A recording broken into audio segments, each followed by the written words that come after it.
السلام علیکم ورحمۃ اللہ وبرکاتہ۔ اللہ جل جلالہ ہم سب کو ہمیشہ اپنی رحمتوں کے سائے میں رکھے، تمام دیکھنے اور سننے والے احباب آپ کی مشکلات آسان فرمائے اور آپ کو بے شمار خوشیاں عطا فرمائے، آمین۔ کل کا جو ہمارا ایک سوال رہ گیا تھا، آج انشاءاللہ ہم پہلے تو اس سوال کو کریں گے، اس کے بعد پھر ہم بات آگے بڑھائیں گے۔ مولانا، ہمارا کل سے بچا ہوا جو سوال ہے، سفر حج کی تیاری میں کن کن چیزوں کو ساتھ لے جانا ضروری ہے، اس پہ ہمیں تھوڑا سا وضاحت کر دیں تاکہ ہمارے سننے والوں کو پتہ چل جائے۔ نحمده ونصلي على رسوله الكريم اما بعد فاعوذ بالله من الشيطان الرجيم بسم الله الرحمن الرحيم وتزودوا فإن خير الزاد التقوى واتقون يا أولي الألباب صدق الله العظيم۔ انسان کی جتنی بھی مصروفیات ہیں، ان کا تعلق عبادات سے ہو، ان کا تعلق انسان کی زندگی کے باقی معاملات سے ہو، ہر کام سے پہلے انسان اس کام کو کرنے کی کچھ تیاری کرتا ہے، اور ہر کام سے متعلق کچھ چیزیں اہم ہوتی ہیں، ضروری ہوتی ہیں۔ ان چیزوں کا تعلق اس کام کی صحیح طور پر تکمیل سے ہوتا ہے۔ اگر وہ کام رہ جائیں، بعض کام اتنا اہم ہوتے ہیں کہ ان کے رہ جانے سے وہ کام صحیح طور پر، کامل طور پر مکمل نہیں ہو پاتا۔ اور یہ جو حج ہے، حج تو اللہ تعالیٰ کی بہت ہی عظیم تر عبادت ہے۔ تو صاف ظاہر ہے جو کام جتنا عظیم ہوتا ہے اس کا اہتمام بھی اتنا ہی عظیم ہوتا ہے، زیادہ ہوتا ہے۔ تو اس لیے ہم اپنے حجاج کرام کو حج پر جانے سے پہلے جو ضروری سامان ان کو ساتھ لے جانا ضروری ہے، ہم ان کا ذکر کریں گے۔ سب سے پہلی چیز اس آیت مبارکہ کے اندر جو ہم نے ذکر کی ہے وہ کیا ہوا؟ تزودوا فإن خیر الزاد التقوی۔ زاد راہ میں سب سے زیادہ اہم جو ہے وہ تقوی ہے، اور اللہ تعالیٰ فرما رہے واتقونی، یہ الگ سے بھی حکم فرمایا کہ مجھ سے ڈرتے رہو، یا اولی الالباب، آئے عقل مندو۔ تو اس لیے حاجی جب اپنا سفر شروع کرے تو سب سے پہلے وہ اپنے آپ کو تمام تر گناہوں سے بچا کر، محفوظ کر کے، اور جیسے گزشتہ ہم نے اپنی ایک ویڈیو میں یہ بات عرض کی تھی کہ اس کے متعلق جتنا حقوق العباد ہیں، خواہ اس نے زبان سے کیے ہوں یا مال سے جن کا تعلق ہے، ان کی ادائیگی جہاں تک ممکن ہے ان کی ادائیگی کا انتظام کرے، ادا کرے۔ جہاں معافی تلافی کا حکم ہے وہ کرے، بدیگر صورت وہ بصورت دیگر وہ وصیت نامہ لکھے جی۔ اور اسی طرح جب یہ سفر پر روانہ ہونے لگے تو اس کے جو ضروری چیزیں ہیں وہ اس کا پاسپورٹ ہے، وہ اس کا ویزا ہے۔ ان کا تعلق چونکہ اس کے سفر سے ہے تو اس لیے ان چیزوں کو ذرا یہ اہمیت سے لے، اپنے پاس محفوظ رکھ لے، یہ احتیاطی چیزیں۔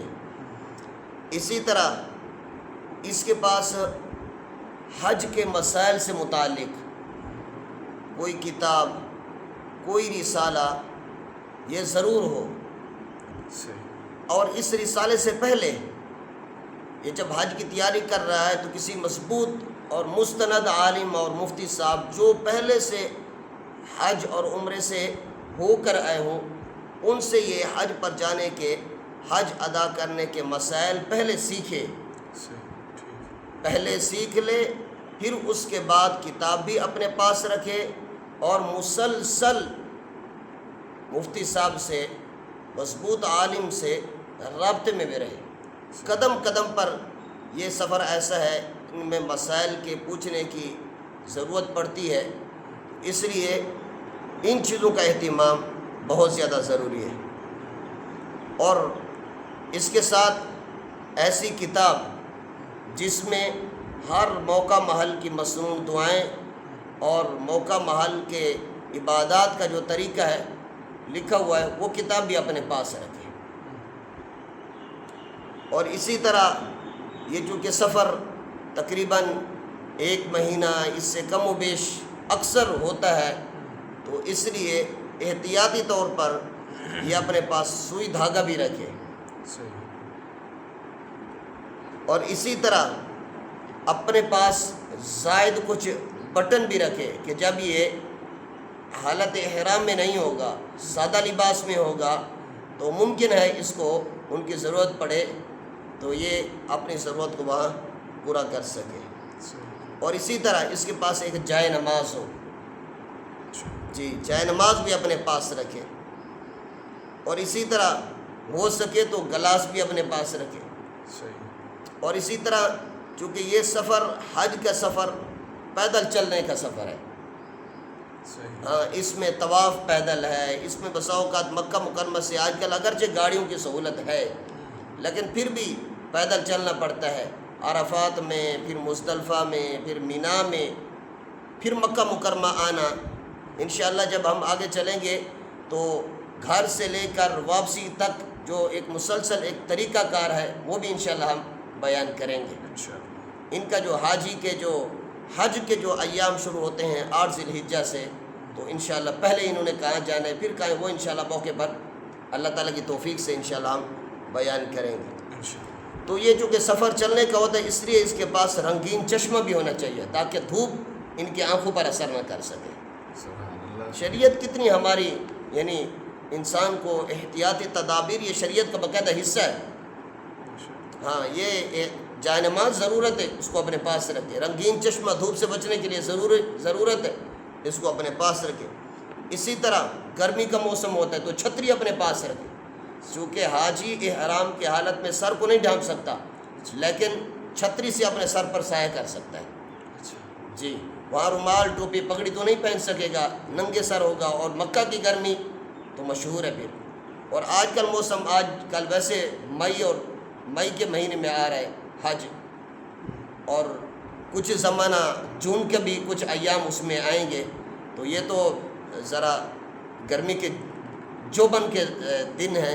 تو اس لیے چھتری اپنے پاس رکھے تاکہ جہاں تک ممکن ہو یہ اپنے گرمی سے بچاؤ کا انتظام کر سکے. اور اسی طرح چونکہ انہوں نے قیام کرنا ہے، مینا میں رہنا ہے، مزدلفہ میں رات گزارنی ہے، تو ہلکا پھلکا ضرورت کا بستر، چادریں وغیرہ وہ بھی اپنے پاس رکھ لے. اور اسی طرح احرام کی ایک چادر تو یہ یہاں سے پہن کر جائے گا، مزید ایک اضافی بھی ہونی چاہیے تاکہ ضرورت پڑنے پر اس کو بھی استعمال کر سکے. عورتیں ہیں، عورت چونکہ احرام کی حالت میں اپنے چہرے کو نہیں ڈھانپ سکتی، اور پردہ بھی کرنا ہے. جی تو اس کے لیے یہ ہے کہ جیسے ہمارے ہاں ایک کیپ ہوتی ہے جس کا آگے ایک سایہ نما ایک وہ جو ہے نا وہ ہوتا ہے، تو اسی طرح حج کے لیے عورتوں کے لیے ایک اس طرح کی ایک کیپ نما ملتی ہے جس کے آگے ایک وہ چھتری لگی ہوتی ہے تاکہ عورت اپنے جو یعنی برقع ہے اس کا کپڑا آگے لٹکائے تو وہ چہرے کو مس نہ کرے، چہرے کو نہیں لگے گا. تو عورتیں اپنے پاس وہ رکھیں تاکہ پردے کا اہتمام بھی رہے اور چہرے کو بھی وہ کپڑا نہ لگے. چونکہ یہ پردے کا جو مسئلہ ہے یہ ایک اختلافی مسئلہ ہے، تو احناف کے نزدیک چونکہ چہرے کا پردہ لازمی ہے، ضروری ہے، اور حج میں چونکہ چہرے کو عورت احرام کی حالت میں چہرے کو نہیں چھپا سکتی، تو اس کا طریقہ پھر حضرات مفتیان اکرام، علماء اکرام یہی بیان فرماتے ہیں کہ اپنے پاس ایک ٹوپی نما ایک اس کو بولتے ہیں وہ ہو، اس کے آگے سے یہ کپڑا لٹکائے رکھے تاکہ پردے کا بھی اہتمام رہے.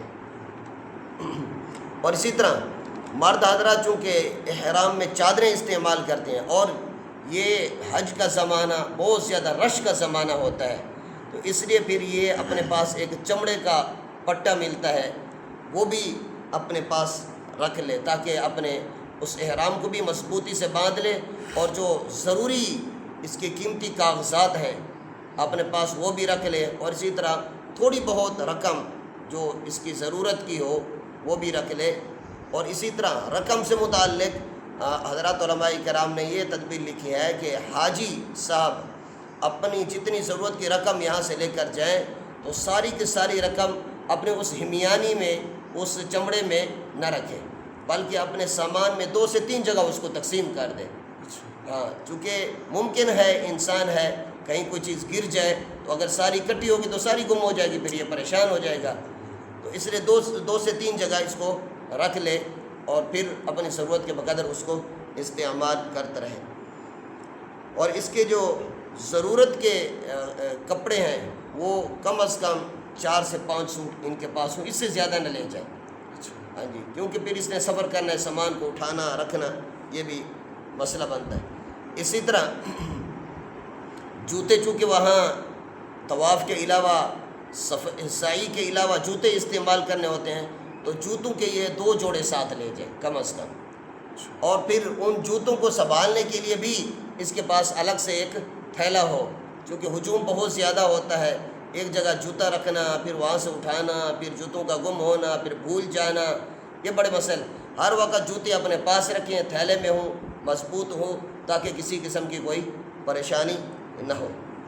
اسی طرح چونکہ میں نے بتایا کہ یہ سفر، حج کا سفر جو ہے نا، اس میں چلنا ہوتا ہے پیدل، تو پھر انسان اپنے پاس ضرورت کی کھانے پینے کی تھوڑی بہت چیزیں رکھ لے، بسکٹ ہو گئے، نیمکو ہو گئی، اور اسی طرح کوئی کچھ میوے وغیرہ رکھ لے، تاکہ یہ عرفات میں ہے یا مزدلفہ میں رات گزارنی ہے یا اگلے دن پھر مینا میں آنا ہے، پھر مکہ مکرمہ آنا ہے، تو اگر اس کی ضرورت کی چیزیں ہیں یعنی کھانے پینے کی، بعض لوگ مریض ہوتے ہیں، شوگر کے مریض ہیں، اللہ تعالیٰ حفاظت فرمائے، دیگر، تو یہ اپنی ضرورت کی کھانے پینے کی تھوڑی بہت اشیاء بھی اپنے پاس رکھے، اور جو ان کی ضرورت کی دوائی ہے، یہ بہت اہم چیز ہے، ضرورت کی جو اس کی بہت زیادہ اہم دوائی ہے جس کے بغیر گزارا نہیں، وہ بھی اپنے پاس رکھے تاکہ ضرورت پڑنے پر یہ ان کو استعمال بھی کر سکتا ہے۔ اور اسی طرح جو جس بیگ کے اندر یہ اپنا سامان لے کر جا رہے ہیں وہ بیگ بھی اتنا مضبوط ہونا چاہیے کہ یہاں پاکستان سے یا اپنے علاقے سے جانے سے لے کر واپسی تک، چونکہ سامان کو ایک جگہ رکھنا، پھر دوسری جگہ رکھنا، پھر اتارنا، پھر رکھنا، تو یہ بہت زیادہ یعنی ان چیزوں کی ضرورت پڑتی ہے۔ اگر مضبوط بیگ ہوں گے تو وہ واپسی تک کوئی پریشانی نہیں ہوگی، اگر ہلکے پھلکے ہوں گے ہر جگہ پھر ان کو پریشانی کا سامنا کرنا پڑے گا۔ تو اس لیے یہ ساری شریعت کا ایک حصہ ہے کہ آدمی ڈھیلا ڈھالا کام نہ کرے، مضبوط کام کرے، ہاں جی، سفر کے دوران، تاکہ اس کو کسی قسم کی پریشانی نہ ہو۔ جب پریشانی نہیں ہوگی یہ یکسوئی کے ساتھ اپنی عبادات میں مصروف رہ سکے، وگرنہ ان چیزوں کی پریشانی لے کر عبادات میں یکسوئی نہیں رہتی۔ اس لیے یہ چند چیزیں ہم نے یہ ذکر کی ہیں۔ اللہ تعالی ہمیں ان چیزوں کا اہتمام کرنے کی توفیق نصیب فرمائے۔ مزید انشاءاللہ ہم باقی جو چیزیں ہوں گی وقتاً فوقتاً وہ بھی بیان کرتے رہیں گے۔ اللہ تعالی ہمیں بار بار یہ مبارک سفر نصیب فرمائے، اور اس سال حج کرنے والے حجاج کرام کے سفر کو اللہ تعالی آسان فرمائے، قبول فرمائے، مبارک فرمائے، ان کی دعاؤں میں اللہ تعالی میں شامل فرمائے۔ وآخر دعوانا ان الحمدللہ رب العالمین۔ آمین آمین آمین آمین۔ شکریہ مولانا، اللہ تعالیٰ آپ کو جزائے خیر عطا فرمائے۔ آپ ہمارے ساتھ جڑے رہیے، انشاءاللہ ملتے ہیں اگلی ویڈیو میں ایک نئے موضوع کے ساتھ۔ جزاکم اللہ خیرا کثیرا۔